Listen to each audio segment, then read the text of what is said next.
오늘 우리가 함께 묵상할 말씀은 마태복음 18장 21절부터 22절 말씀입니다. 주여, 형제가 내게 죄를 범하면 몇 번이나 용서하여 주리이까? 7번까지 하오리이까? 내게 이르노니 7번뿐 아니라 7번을 70번까지라도 할지니라. 베드로가 예수님에게 나아왔습니다. 그리고 질문을 합니다. 나에게 죄를 범한 사람을 몇 번 용서해 줄까요? 7번이면 될까요? 이 질문의 의도가 무엇이겠습니까? 정말 베드로가 궁금했을지도 모릅니다. 아니면 베드로는 이 질문을 통해 예수님에게 칭찬을 받고 싶어 하는지도 모릅니다. 베드로의 질문은 마치 예수님에게 자신을 드러내며 뽐내는 것과 같습니다. 이 정도면 저 괜찮은 사람이지요? 라고 말입니다. 그러나 베드로의 질문은 잘못되었습니다. 베드로의 질문은 죄 용서의 한계를 묻고 있습니다. 예수님은 용서의 한계를 묻는 그 질문을 반박하십니다. 7번씩이 아니라 7번을 70번이라도 용서하라고 말씀합니다. 산술적으론 490번의 용서를 하라는 말씀입니다. 하지만 우리가 이 말씀을 읽으면서 느끼듯이 이 말씀은 산술적으로 490번을 용서하라는 말씀이 아닙니다.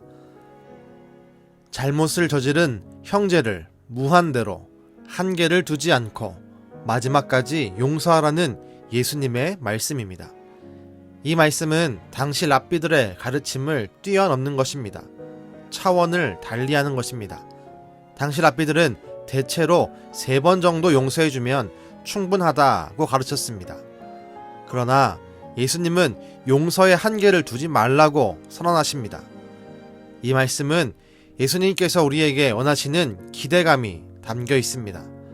주님은 우리가 작은 마음, 옹졸한 마음을 버리고 우리의 형제 자매, 주변 사람을 용서해 주기를 원하십니다.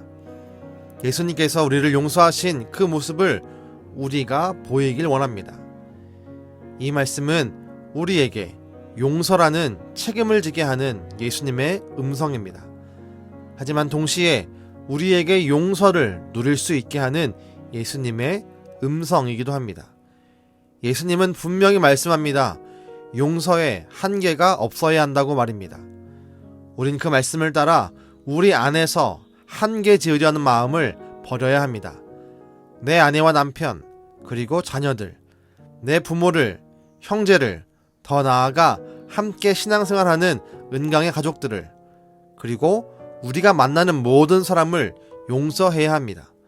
한계 없는 용서를 베풀어야 합니다. 하지만 예수님은 또 이렇게도 말씀하는 것이기도 합니다. 네가 나에게 잘못을 저질러도 나는 너를 영원히 한계 없이 용서할 것이다 라고 말입니다. 실제로 예수님은 십자가에 달려 돌아가실 때 자신을 버린 베드로를 용서했습니다. 베드로만이 아니라 십자가를 지실 때 다 도망가 버린 모든 제자를 용서했습니다.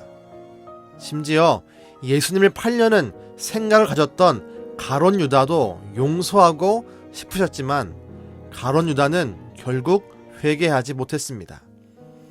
예수님은 우리에게 한계 없이 용서해라고 말씀하지만 동시에 나 예수도 너를 한계 없이 용서한다고 말씀하는 것입니다. 우리는 예수님을 통해 용서를 누리는 사람입니다. 그렇다면 우리는 나를 통해 예수님이 보이신 용서가 다른 사람에게 보이도록 해야 합니다. 나를 통해 다른 사람이 용서를 누릴 수 있게 해야 합니다. 우리는 영원토록 용서를 받는 존재이면서 동시에 다른 사람을 한계 없이 용서하는 예수님을 닮은 성도가 되어야 합니다. 혹시 아직 용서하지 못하는 분이 있습니까? 여전히 마음속에 앙금이 남아 있어서 그 사람을 생각하거나 만날 때, 대화할 때 불편함을 경험하고 계십니까? 이제 마음속에 옹졸함을 버립시다. 예수님이 나를 용서하신 것처럼 나도 다른 사람을 용서하며 살아갑시다. 예수님이 나에게 바라시는 그 거룩한 기대에 부응하며 살게 되시기를 주님의 이름으로 축복합니다. 기도하겠습니다. 주님, 우리를 마지막까지 영원토록 한계를 두지 않고 용서하시는 예수님을 다시 한번 바라봅니다. 나를 그렇게 용서하신 것처럼 나도 예수님을 닮아 또 오늘 말씀을 기억함으로 다른 사람들을 용서할 수 있게 도와주시옵소서. 이 정도만 용서하겠다라고 하는 옹졸한 마음, 작은 마음을 버리게 하시고 마지막까지 영원토록 한계를 두지 않고 용서하는 거룩한 마음, 예수님의 마음을 우리 가운데 더하여 주시옵소서. 우리를 통해 예수님의 용서를 보이길 원하시는 예수님의 이름으로 기도드렸습니다. 아멘.